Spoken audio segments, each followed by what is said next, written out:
Bom, saindo do conflito entre Rússia e Ucrânia, o contexto fala agora sobre a situação tensa pela qual passa o México.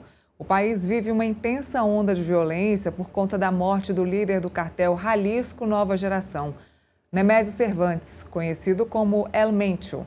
Pelo menos 62 pessoas morreram em ataques, aulas foram suspensas e serviços de transporte públicos interrompidos. Quem tem mais informações sobre a situação do país é a correspondente no México, Fernanda Paixão. Oi, Fernanda, seja bem-vinda. Conta pra gente a situação no México, o que a gente espera agora, daqui para frente, depois da morte do líder aí no México. Oi, boa tarde. Como você bem adiantou, são momentos de tensão aqui no México. Eu aqui estou em Distrito Federal, na capital federal do México, mas a violência não chegou tanto aqui nessa zona, foi muito concentrada na zona onde o cartel, de fato, tinha uma predominância no território, em Jalisco, e foi principalmente na zona oeste e centro-oeste do país. Como você adiantou, essa operação deixou 62 pessoas mortas, sendo 25 delas, membros das Forças de Segurança Nacional, e foi uma operação que contou também com o serviço de inteligência dos Estados Unidos para conseguir capturar esse líder do cartel, conhecido como El Mencho, que estava há 10 anos foragido, né? Ele era o narcotraficante mais buscado de toda a região. Então, foi uma operação muito grande que contou com muita investigação e é uma característica que marca também a postura do governo atual do México, da presidenta Cláudia Sheinbaum, de investigar e ter uma ação mais direta contra essas organizações criminosas no México, justamente também porque é um foco do governo dos Estados Unidos com o presidente Donald Trump, né? Então, essa cooperação México-Estados Unidos está sendo está fazendo uma grande diferença nesses últimos tempos em todas essas operações que a gente está vendo. A grande diferença nesse caso, e porque a gente viveu essas horas de pânico aqui no México, porque passou também do território de Jalisco, a gente teve focos de ataques, incêndios e bloqueios às estradas em todo o país, de norte a sul, porque a gente vê a capilaridade do cartel em todo o território, né? Ele já tem uma presença muito expansiva em todo o país, em todo o México.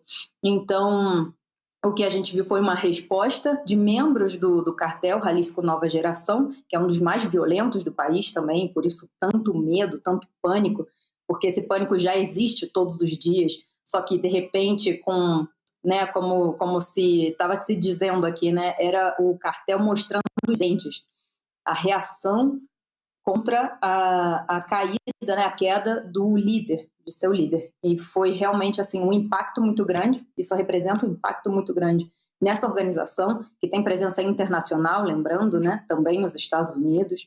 O líder que foi assassinado nesse domingo, ele também era buscado pelos Estados Unidos. Então, é uma situação que agora a gente tem uma calma, agora assim, as coisas tranquilizaram um pouco, mas a gente pode esperar, sim, uma disputa, inclusive interna, e entre outras organizações, outros cartéis, inclusive menores, por disputas de território e disputa de liderança, né, de quem vai ser esse sucessor. Então, atualmente, a situação é muito mais tranquila, por enquanto, mas a gente ainda vai ver os próximos capítulos, né, do desenlace de toda essa operação, que foi considerada exitosa, mas lembrando que tem esse resquício, né, essa resposta, e quem sofre geralmente é a população, né, principalmente as que estão nesses territórios dominados pela organização criminosa aqui no México. Fernanda, qual é a grandiosidade desse cartel? Para quem não acompanha, né, o noticiário sul-americano, qual é a grandiosidade desse cartel do México para causar tamanho estrago e para causar também tamanho medo na população que você está citando aí para a gente? Ele é conhecido como um dos cartéis mais perigosos e sanguinários, né, do país, disputando com o cartel de Sinaloa, que também teve o seu líder capturado no ano passado, em maio de 2024, na verdade. Mas a presença do cartel Jalisco Nova Geração, ele é maior e ele é também tem uma diversificação em suas atividades. Eu acho que essa é a grande diferença, né? Ele se caracteriza realmente por fazer demonstrações muito terroríficas, realmente consegue gerar esse clima de terror por como expõe cadáveres, por tortura, pela forma em que eles recrutam, fazem recrutamento forçado de jovens, e todo esse número pavoroso de desaparecidos que a gente tem hoje no México é muito por causa da ação de cartéis como o cartel de Jalisco Nova Geração.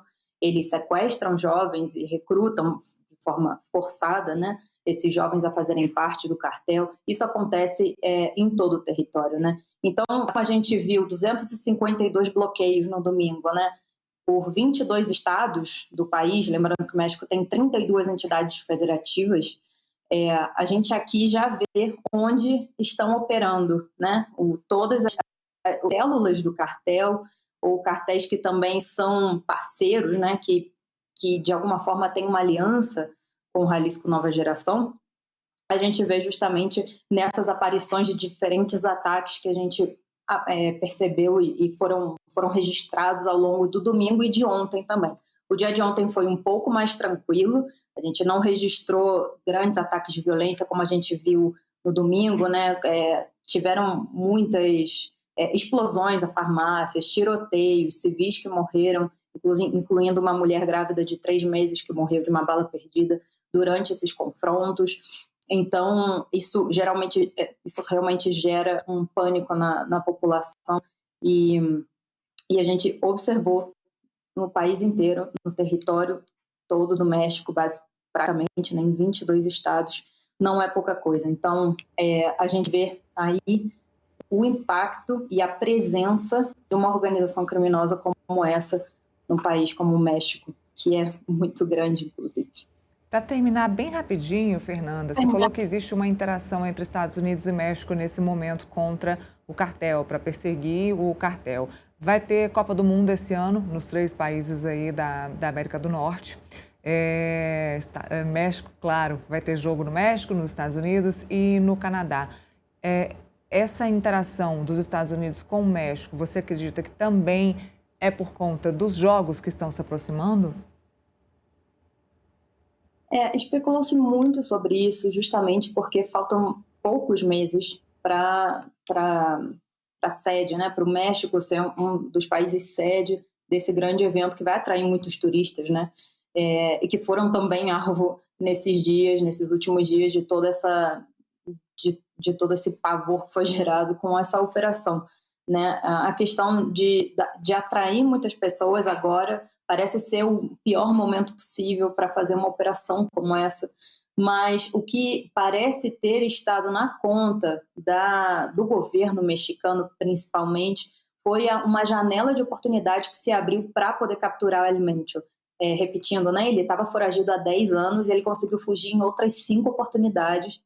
E, aparentemente, realmente, essa operação só foi levada a cabo porque era um momento muito propício para essa captura, né? Lembrando que foi capturado na região serrana desse estado, né, em Jalisco, porque ele foi encontrar uma parceira afetiva. E foi conseguindo, através desse trabalho de inteligência com os Estados Unidos, rastrear essa parceira, que eles conseguiram localizar El Mencho, e como ele permaneceu no lugar, eles decidiram naquele momento ativar a tentativa de captura, né? Então foi realmente uma questão de cálculo de oportunidade, foi uma janela que se abriu, e isso foi, né, o que disseram as autoridades, o que a gente pôde ter acesso com relação às informações que o governo mexicano deu acesso, né, que liberou. Então, eu ouvindo também analistas, parece que não teve uma relação direta com a Copa do Mundo, e existe uma expectativa de que isso também seja um recado de que o México, sim, está atendendo a questão da segurança pública E Guadalajara, inclusive, que foi um dos lugares muito afetados por essa sequência de violência nos últimos dias, vai ser uma das sedes, né? Então, a gente tem que ver qual vai ser o desenrolar, como eu mencionei há pouco tempo, da reação do cartel, né? Dos integrantes do cartel, o que vai acontecer, mas a expectativa é que realmente seja reforçada a segurança, principalmente nesses pontos, contando também com essa janela de debilidade que se abre, porque a queda do líder do cartel realmente é muito desestabilizante para a organização como um todo.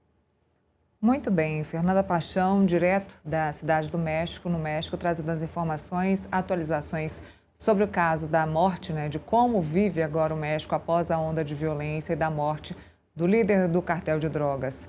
Muito obrigada, Fernanda. Boa tarde.